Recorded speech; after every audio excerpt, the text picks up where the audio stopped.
Welcome. This year's program is exceptional. All the speakers keep saying to me, but I'm so different from the other guys. And I think that's the incredible thing we're about to experience. The next 3 days, we're going to hear from some extraordinary people with extraordinary stories and extraordinary talents.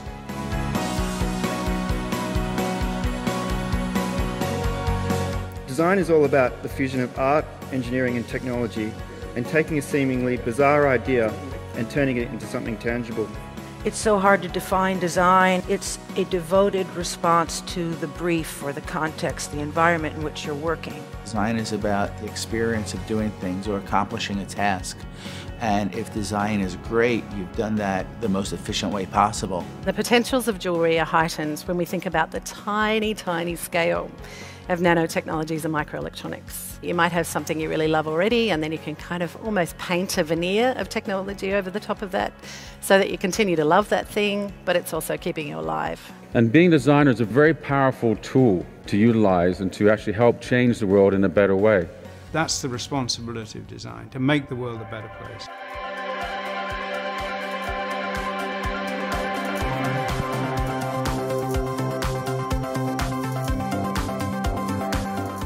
Drawing is the visual language. The more articulate you need to be, the more precise your visual skills need to be. There's a huge chalk trend at the moment. Have you guys noticed that? Great. I mean, everyone loves that their work and their ad to feel like it's got a human element to it. And I think that's probably why it's so popular, because it's, it's clean, but it's also a little bit, it's got that sense of the handmade.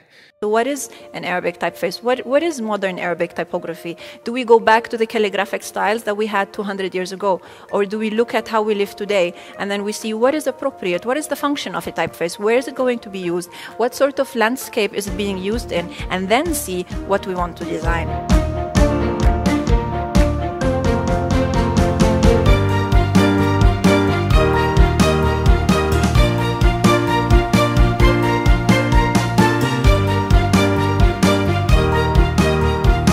Should know the rules of our profession, but also be able to realize when to obey and when to break them. Sometimes rules help us to avoid mistakes. Sometimes the rules are the mistakes. It used to be that money gave you access to audience, and right now what's happening is that audience is giving people access to money. Because we can walk into a TV network saying, not only have we got this idea, but we've got this idea plus 6 million hits, plus 40,000 Facebook fans, plus 5,000 Twitter followers, that they just look at that as currency. Don't just put a 3D filter on something. There's plenty, virtual reality is bollocks. Go outside, there's shitloads of reality as far as you can see. Life is a marvelous journey. Keep on changing the world for good and never stop learning. Thank you very much. It's a pleasure.